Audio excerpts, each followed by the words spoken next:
Okay, Stereotype here for VitaNation.us. We're a brand new website coming out here supporting nothing but the PlayStation Vita. I apologize for the shoddy camera. For some reason it wants to keep going out of focus. Main goal here is to discuss the PlayStation Vita. This is the first release. What comes with this is little deviants, a 4 gig memory card, and the console itself, as well as some AR cards for you to do virtual reality or augmented reality, as they say. So enough of that. Now let's get down to the nitty gritty. I went ahead and already opened this up for you. This is what everybody's really interested in, is the PlayStation Vita itself.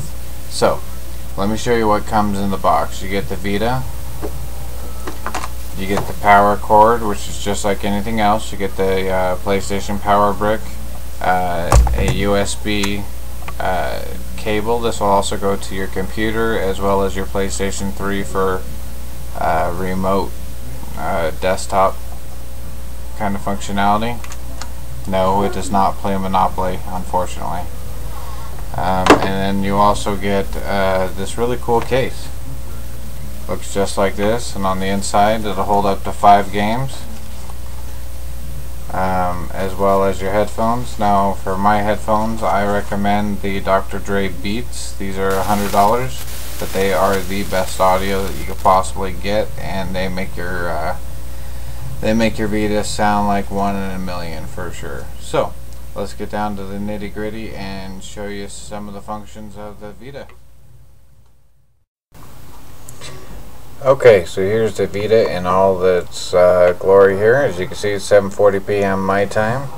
We're going to go ahead and swipe this bad boy open, and I do have a password on here, so don't look like you couldn't see that shit. Okay, so here's the main screen. You got the welcome park, the party, the PlayStation Store, near, friends, group messaging, trophies, photos, network operator, and browser. You also have your games and your videos and music down below, but we'll get to that later. Let's start out with welcome park. When you come to welcome park, basically it's a bunch of little games that are going to teach you how to use the gyrometer, the accelerometer, and how to use the touch screens Next, how on about your a system. tutorial that uses touch? Okay. This touch the line. You have to touch any struggles. That's my helper, just so you can know. That's my 4-year-old son. He's going to be helping throughout these videos, unfortunately. Here you can try out some ways of using touch.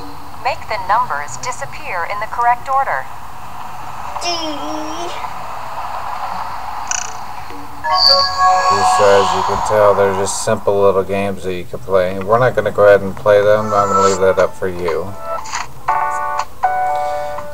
Near is one of the most popular features, and I'm not sure why. I mean, it's kind of neat in what it can do, but what it does do, unfortunately, is not that wonderful at this point in time.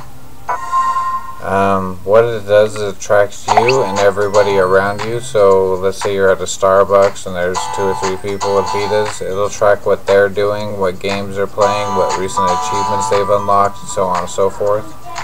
It'll also track your friends list, so if any of your friends that are on PlayStation Network have it, or your new friends on your Vita Network have it, you'll be able to see it here. In this case, you can see that I've been playing Mod Nation Racers, Rayman Origins, Luminous, so on and so forth. You can see them all right here. Near button right here is the refresh button. This will just kind of tell you what's going on, and make sure that the latest and greatest news is up at the very top. At the close out of things, there's just a little tab you just swipe down. Okay, and then 2 things that I like better is the messaging and the friends list. The friends list number 1.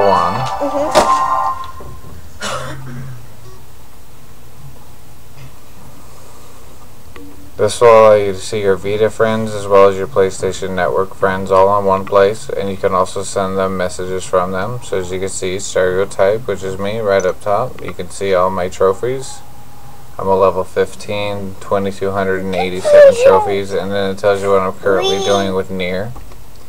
And then the rest of it is just like your profile, like it would be on PlayStation Network or Sony Entertainment Network, whatever you want to call it. The other thing is group messaging. From here, people can't see that you're online, but you can see them. So let's see what kind of friends I have online. Let's send them a quick message. Alright, looks like Kirisuto's online. So I've already had a little bit of message with him. We're just going to say, hey buddy.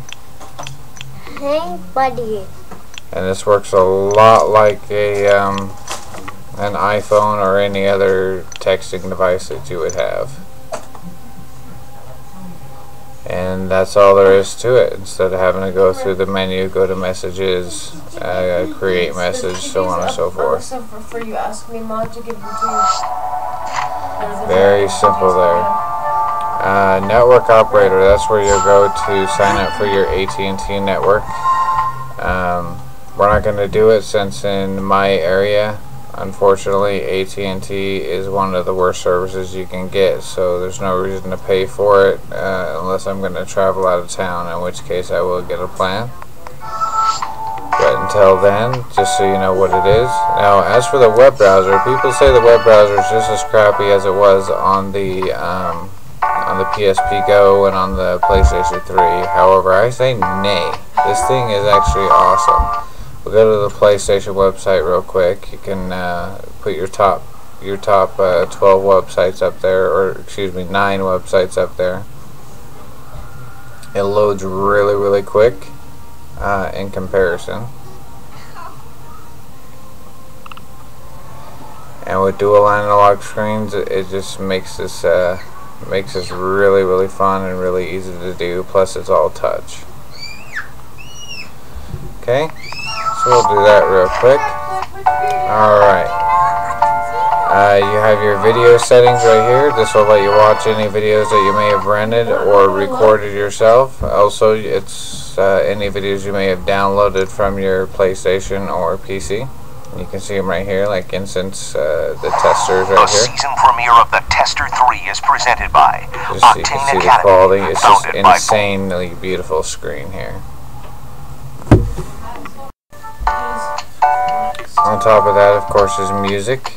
So if you were to add any music onto your service, you'd be able to find it there. The content manager, if you were to plug that USB cable into a computer or into your PlayStation 3, you can transfer your saved games, your PSP games. Yes, all your PSP Go games or downloadable PSP games, as well as minis, will work on your PS Vita, which makes them not a waste of money, which is terrific news for me.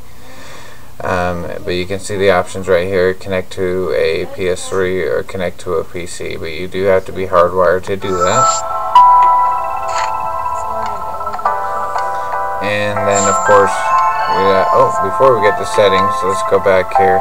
You do have Google Maps on here as well, which is really quite nice. Let me show you my house. Doobie-doobie-doo. Man, this camera does not want to focus.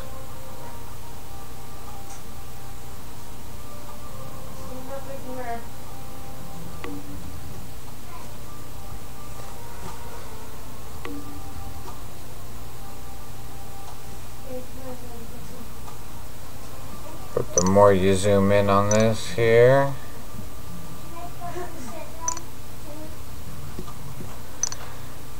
go to, yeah. Anyway, so as you can see, this is just like Google Earth. It'll do the same thing as Google Earth will do. Okay, including directions, but it is not turn-by-turn directions. It is just a map.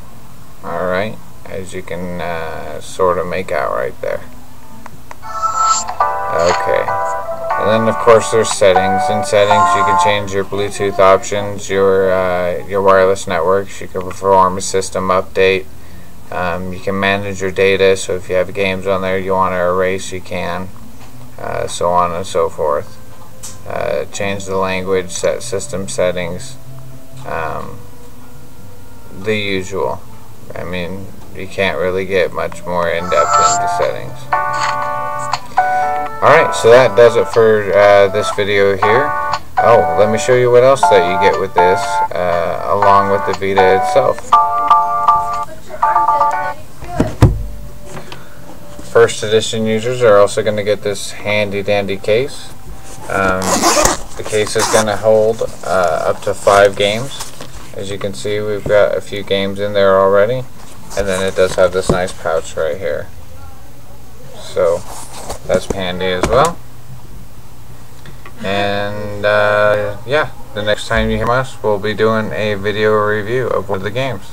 So leave your comments below, let us know what you think. This is Stereotype with Vita.